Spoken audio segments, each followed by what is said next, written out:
Your engine is not going to explode tomorrow because you poured in the wrong oil. But here's what should concern you: small lubrication mistakes, repeated over years, quietly shave thousands of miles off an engine's life. Not in one dramatic failure. Not with smoke pouring out, but slowly, silently, expensively. And when it finally shows up, it looks like worn bearings, stretched timing chains, oil consumption, or a turbo that suddenly whistles louder than it should. Today, we're cutting through the myths and walking through what really happens when 0W-20 and 5W-30 get mixed. What changes, what doesn't, and the one situation where you truly should not gamble. Picture this. You're on a road trip. Oil light flickers. You stop at a gas station. The shelf has 5W-30, but your cap says ZW-20. Do you risk mixing or risk driving low on oil? That split decision creates stress for millions of drivers every year. Here's the shop. Proven truth: running low on oil destroys engines fast. Mixing compatible viscosities does not. Oil starvation wipes bearings in minutes. Slight viscosity blending shifts performance margins slightly. Priority matters. Level first. Perfection second.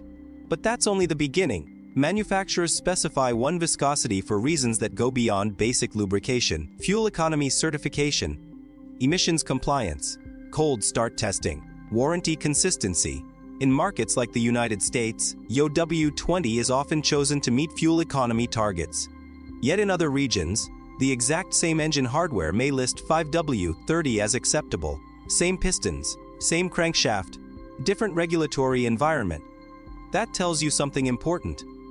The engine itself can operate safely within a viscosity range.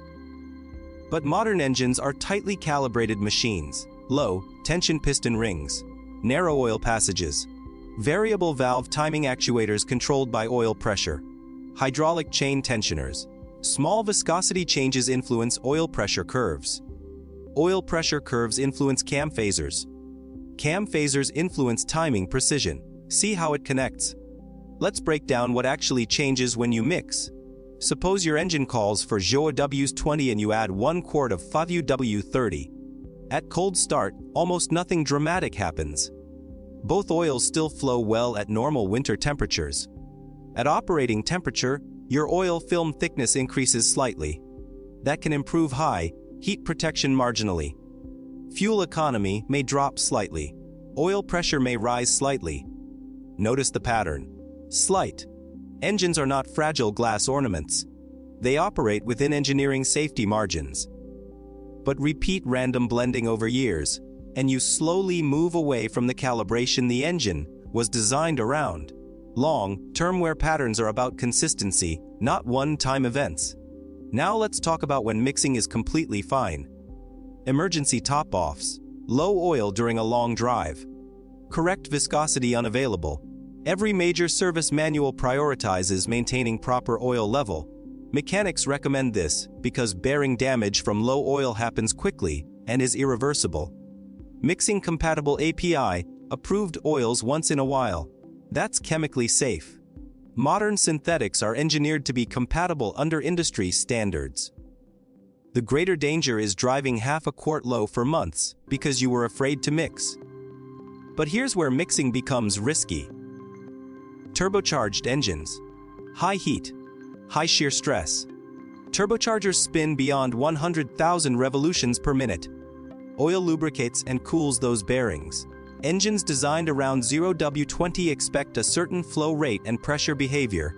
Repeatedly thickening the blend with 5W-30 can slightly increase oil pressure at high RPM and alter flow characteristics through tight turbo passages.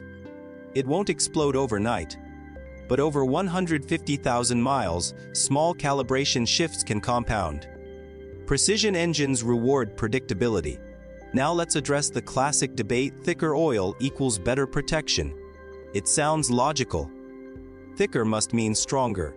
But protection is not just thickness, it's flow rate, film strength under shear, additive chemistry, oxidation stability. A high-quality 0W-20 protects extremely well when the engine is designed for it. A 5W-30 may provide a slightly thicker film at high temperature. Mixing gives you a middle ground. But middle ground is not automatically superior. It's simply compromise. And compromise without data is guessing. Here's something rarely discussed outside professional circles: additive packages matter more than viscosity labels. Oils contain detergents, dispersants, anti-wear agents like zinc and phosphorus, friction modifiers, and shear stabilizers. When you mix different brands and viscosities, you slightly dilute additive concentrations. Not dangerously, but measurably. Used oil analysis, the same lab testing fleet operators use, often shows viscosity landing between the two grades and additive levels slightly reduced but still protective. Short term, normal wear metals. Long term, consistency still wins. Let's simplify the technical piece that really matters: high temperature, high shear viscosity, often called HTHS. This measures oil strength under load and heat. Many 0W-20 oils sit around 2.6 to 2.8. Many 5W-30 oils sit around 3.0 to 3.2. Blend them and you likely land near 2.9. That's close to some European 5W-30 specifications. Sounds good, right? Maybe. But remember, modern engines use variable oil pumps calibrated to expected viscosity. Change viscosity, and pump load and pressure behavior shift slightly. Again, not catastrophic, but calibration balance changes. Cold climate drivers need to pay attention here. In extremely low temperatures, 0W-20 flows faster during startup than 5W-30. That faster flow reduces startup wear, the period when most engine wear occurs. If you live in harsh winters, repeatedly thickening the blend can slightly increase cranking resistance and delay oil flow. Not dramatic in mild climates. More relevant in sub-freezing regions. Climate matters. Driving style matters. Context matters. Now let's kill a persistent myth. Mixing 0W-20 and 5W-30 does not create sludge. Sludge forms from extended oil intervals, excessive heat, fuel dilution, and neglected maintenance. Modern API certified oils are formulated to be compatible. The horror stories from decades ago came from less standardized additive chemistry. Today's oils are far more uniform. The real sludge creator is skipping oil changes, not mixing two modern synthetics. Here's the real risk nobody explains clearly. Mixing viscosities occasionally is harmless. Mixing specifications is not. If one oil meets modern standards for turbocharged direct injection engines and the other does not, you could reduce protection against low-speed pre-ignition. That phenomenon can crack pistons and lead to engine rebuilds costing thousands. Always match the required specification first. Viscosity is secondary to meeting the manufacturer's performance standard. This is expert-level priority. Let's talk high-mileage strategy. Suppose your engine has 180,000 miles and consumes oil. Slightly thicker oil can sometimes reduce consumption and improve high-temperature film strength. In that case, shifting intentionally to 5W-30, if allowed by the manufacturer, can be reasonable. The key word is intentionally, not random blending every oil change. Commit to a viscosity. Monitor results. Consistency is what engines reward over 200,000 miles. Warranty perspective. If your vehicle is under warranty, stick to the exact specification listed. Service records matter. Will one emergency court void coverage? Unlikely. But consistent deviation complicates claims. Avoid unnecessary battles. Predictability protects both engine and wallet. Now let's focus on what truly destroys engines. Mistake number 1: using oil that does not meet the required performance standard. That's worse than blending 20 and 30 weight. Mistake number 2: ignoring oil level. This one quietly kills more engines than any viscosity debate. Low oil reduces cooling, lubrication, and pressure stability. Drivers argue about brands online while forgetting to check the dipstick. That's backwards.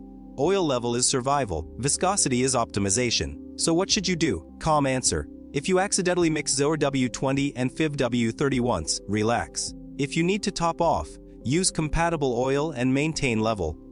If your goal is maximum longevity, pick one high-quality oil that meets the exact specification. Use it consistently. Change it on time. Monitor level. That's the formula used by engines that cross 300,000 miles without drama. Not superstition. Not panic. Discipline. And here's the final expert reminder. Engines are resilient. They tolerate minor variation. What they do not tolerate is neglect. Occasional mixing. Fine. Chronic inconsistency and low oil. Expensive. Keep perspective. Keep it simple. Keep it consistent. If this helped you think clearly instead of reacting emotionally, subscribe for more car updates. Like the video if you enjoyed it.